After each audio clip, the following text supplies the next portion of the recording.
Los 7 datos para entender la Revolución Mexicana. Hola. Es hora de que hablemos de una revolución que no solo marcó a México, sino que a toda Latinoamérica. Por lo que comencemos.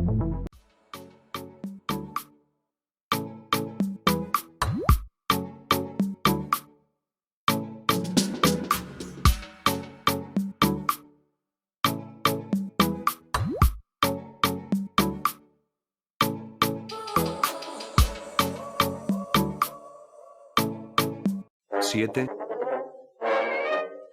Orígenes. Como debes suponer, esta revolución, entre paréntesis, en la práctica fue una guerra civil, cierro paréntesis.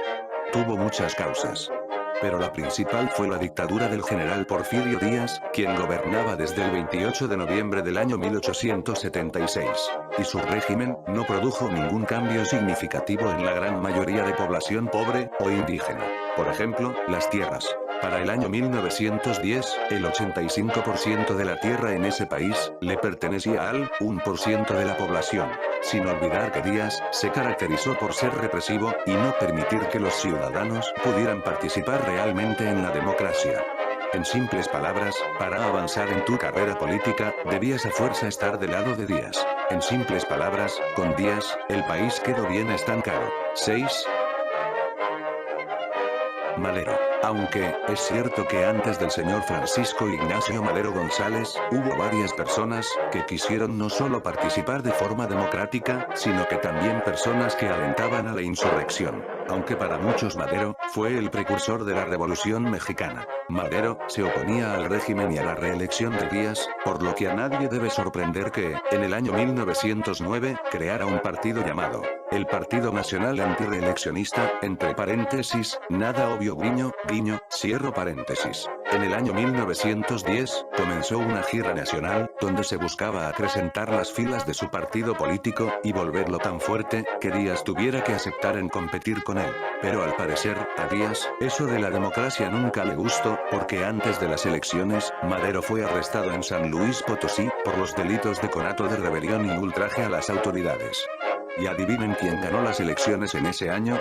Así es. Aunque hay debates si realmente Madero tenía posibilidad de ganar, ya que para muchos historiadores no era tan popular, sin embargo, para otros, sí consideran que él hubiera podido ganar. Lo que sí hay certeza, es que Madero logra escapar de la cárcel, y se dirige a San Antonio, Texas, donde él proclama el Plan de San Luis, el día 5 de octubre del año 1910. Entre paréntesis, se le puso ese nombre debido al lugar donde lo capturaron y retuvieron, cierro paréntesis. En ese plan, era abiertamente insurrecto, y pedía al pueblo que el día 20 de noviembre de ese mismo año, se levantaran en armas. Quisiera agregar, que hay debate si con este plan, se inició la Revolución Mexicana. Ya que, para muchos, la revolución comenzó cuando fue asesinado el señor Aquiles Cerdán el 19 de noviembre de ese año. Y para otros comenzó el 20 de ese mes. 5. Caída del dictador.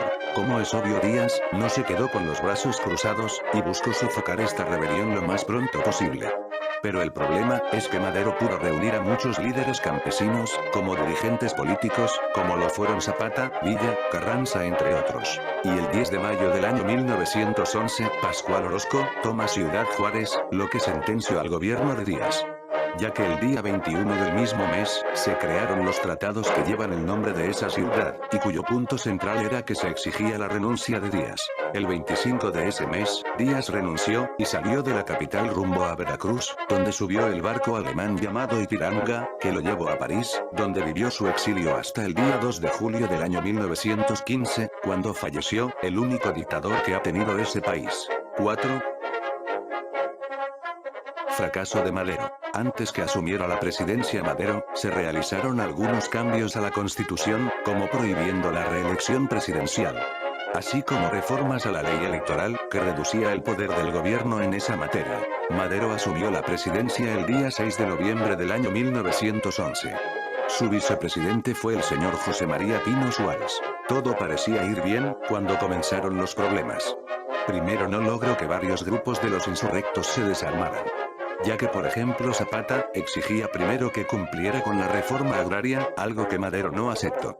por lo que Zapata se levanta en armas contra el gobierno de Madero, y presentó su plan de Ayala, donde exigía la renuncia del presidente. Otro que no estaba de acuerdo con el gobierno de Madero, fue Orozco, por lo que también se levantó en armas contra Madero, y presentó su plan de Chihuahua. Si han notado, este fue un período de planes. Sigamos con el video. Ante esta situación, Madero nombra a Victoriano Huerta como comandante de la División del Norte. Otros que se levantaron en armas, fueron los generales Bernardo Reyes y Félix Díaz, este último sobrino del dictador Díaz. Estos dos fueron a la cárcel, pero cuando salieron siguieron con sus planes para derrocar a Madero. Reyes lo intentó, pero fue asesinado, el día 9 de febrero del año 1913. Por lo que Díaz hizo alianza con Orozco, y así lograron apoderarse del recinto militar conocido como la Ciudadela. Aquí pasó algo que Madero no previó, ya que Huerta impidió que las tropas que estaban al mando de Felipe Ángeles lo auxiliaran. Muchos se preguntan hasta el día de ahora, ¿por qué lo hizo? La respuesta más obvia, es que él quería ser presidente, pero también debemos hablar como el entonces embajador de Estados Unidos en ese país, el señor Henry Lane Wilson, le dio entre comillas su bendición cierro comillas, para dar ese golpe de estado. Por lo que Huerta, aprehendió a Madero y a Pino. Los obligó a renunciar y de ahí pasó lo que se conoce como la decena trágica, que comenzó con el asesinato del hermano de Madero, el señor Gustavo Adolfo Madero González, el día 19 de febrero. Y finalizó con el asesinato de Madero y Pino el 22 de ese mes. Y así se terminó la vida, de alguien que quiso cambiar al país, pero no lo logró. 3. La lucha continúa. Como es obvio, una vez que cayó el gobierno de Madero, la lucha por el poder se intensificaría mucho. Huerta asumió el poder el día 19 de febrero del año 1913. Y siendo honestos, Huerta no fue la gran cosa.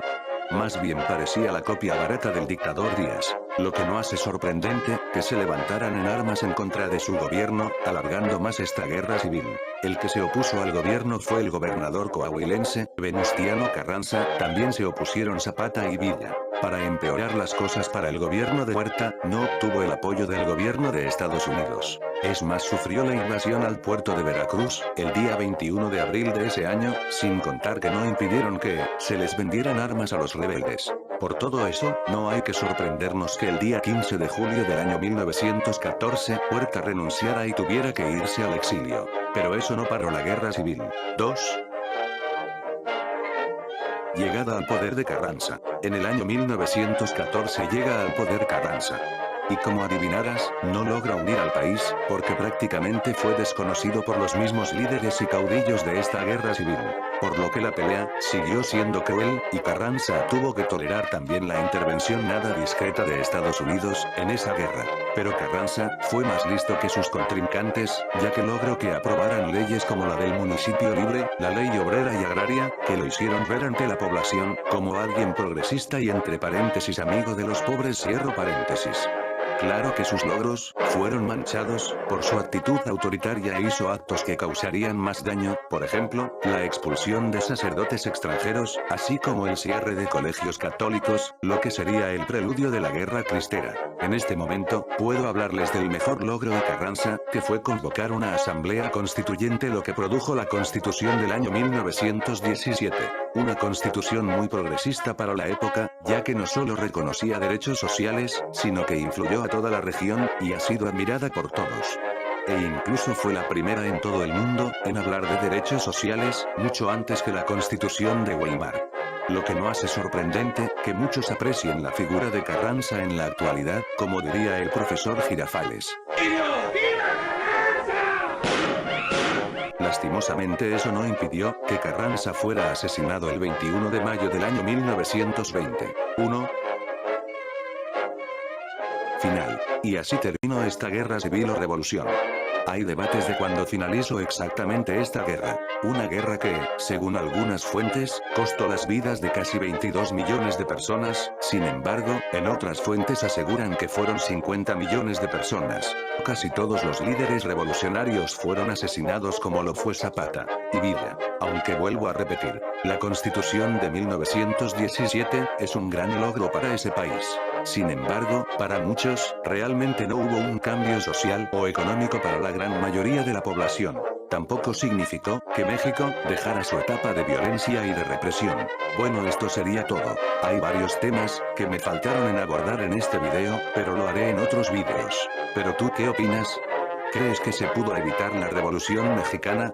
¿Crees que Madero hubiera terminado siendo un buen presidente? ¿Crees que Carranza fue un buen presidente? ¿Crees que Zapata debió entregar las armas? ¿Cuáles crees que son los resultados positivos de esta revolución que se pueden apreciar en la actualidad? Comenta, dale like, comparte este video y suscríbete a mi canal, como a mis redes sociales que ves en la pantalla o que puedes encontrar en la descripción, eso me ayudaría mucho en mi crecimiento como youtuber. Hasta la próxima.